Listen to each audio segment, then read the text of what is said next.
Kita latihan vokal, latihan koreo, dan juga ngafalin materi-materinya, tentunya gitu. Buat kopel-kopelan gitu di Dangdut Akademi 7 ini seru juga ya, karena bisa menghibur semuanya. Diikut nanti, kapal diikut nanti. Ya, buat Momen pasca latihan yang menjadi sorotan publik. Sebagai reporter, kami mencatat bahwa perhatian publik tertuju pada sebuah momen singkat yang terjadi setelah sesi latihan persiapan HUT Indosiar ketiga. Dalam situasi yang awalnya terlihat biasa, yakni jeda setelah latihan panjang, kamera penonton dan rekaman warganet menangkap interaksi Valen dan Mila yang kemudian ditafsirkan beragam.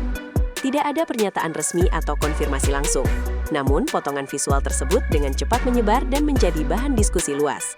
Penting untuk ditegaskan, apa yang terlihat di ruang publik seringkali dipersepsikan berbeda oleh setiap orang. Dalam konteks ini, momen tersebut bukan peristiwa panggung, melainkan kejadian spontan di balik aktivitas kerja. Justru karena tidak direncanakan, reaksi publik menjadi lebih besar. Namun sebagai media, kami menempatkan peristiwa ini sebagai fenomena sosial, bukan kesimpulan personal. Dan disinilah cerita mulai berkembang lebih jauh. Konteks tekanan latihan menjelang acara besar. Menjelang perayaan besar seperti HUT Indosiar, intensitas latihan para pengisi acara meningkat signifikan. Jadwal padat, tuntutan performa, serta target siaran membuat suasana kerja menjadi sangat intens. Dalam kondisi seperti ini, kedekatan antar rekan kerja kerap terjadi secara alami. Menurut pengamat industri hiburan, situasi tekanan tinggi sering memunculkan kerjasama yang lebih cair dan interaksi yang terlihat akrab. Hal ini bukan hal baru dalam dunia televisi.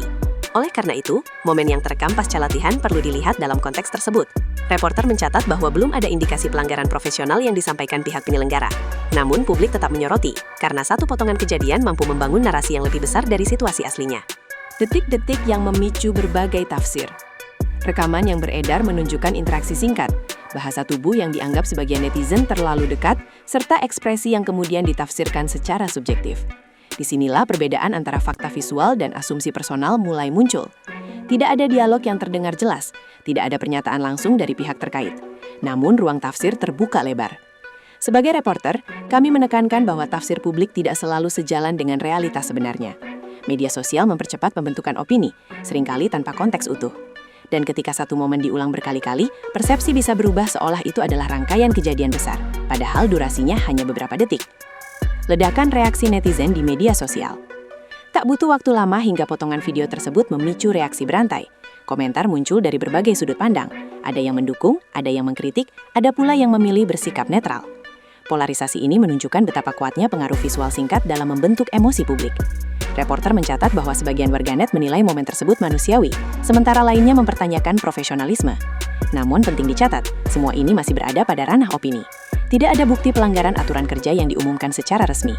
Meski demikian, tekanan opini publik tetap menjadi faktor yang tak bisa diabaikan dalam industri hiburan modern.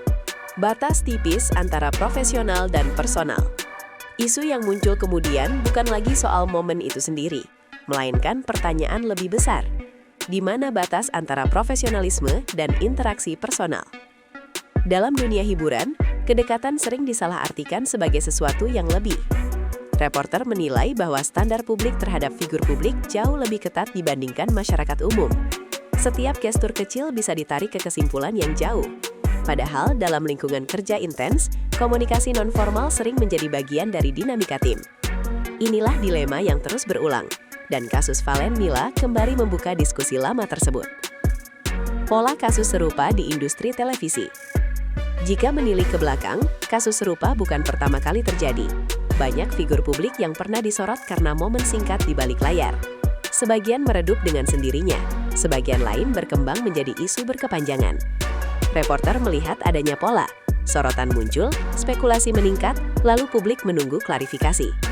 Namun tidak semua kasus membutuhkan klarifikasi, karena tidak semua yang viral mencerminkan masalah nyata. Pola ini menunjukkan bahwa publik seringkali lebih cepat bereaksi dibandingkan proses verifikasi. Sikap tenang pihak terkait. Hingga kini, tidak ada pernyataan emosional atau respons berlebihan dari Valen maupun Mila. Sikap ini dinilai sebagian pengamat sebagai langkah aman. Dalam dunia hiburan, diam seringkali menjadi strategi untuk meredam eskalasi. Reporter menilai, respons yang terlalu cepat justru berpotensi memperbesar isu. Dengan tidak memperkeruh suasana, perhatian publik perlahan bisa beralih ke hal lain. Namun di sisi lain, diam juga membuka ruang spekulasi lanjutan. Dua sisi ini selalu berjalan beriringan. Peran media dan tanggung jawab narasi. Sebagai media, tugas utama adalah menyajikan informasi secara berimbang. Dalam kasus ini, reporter menekankan bahwa tidak ada tuduhan, tidak ada konfirmasi hubungan personal, dan tidak ada pelanggaran yang diumumkan. Narasi yang dibangun harus berpijak pada fakta yang tersedia, bukan asumsi. Media juga memiliki tanggung jawab untuk tidak menggiring opini yang bisa merugikan pihak tertentu. Di tengah derasnya konten viral, prinsip ini menjadi semakin penting. Dampak terhadap karir dan citra publik. Meski belum ada konsekuensi resmi, sorotan publik tetap memiliki dampak psikologis dan citra. Figur publik kerap harus menghadapi penilaian tanpa kesempatan menjelaskan. Reporter mencatat bahwa tekanan seperti ini menjadi bagian tak terpisahkan dari dunia hiburan.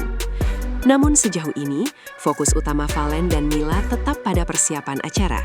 Hal ini menunjukkan profesionalisme yang masih terjaga di tengah sorotan. Penutup, fenomena viral atau cermin masyarakat. Pada akhirnya, kasus ini lebih dari sekadar satu momen pasca latihan. Ini adalah cerminan bagaimana masyarakat memandang figur publik, bagaimana media sosial membentuk narasi, dan bagaimana batas privasi semakin tipis. Reporter menutup dengan refleksi. Apakah yang kita saksikan benar-benar sebuah masalah, atau hanya potongan kecil yang dibesarkan oleh perhatian massal? Jawabannya mungkin tidak tunggal.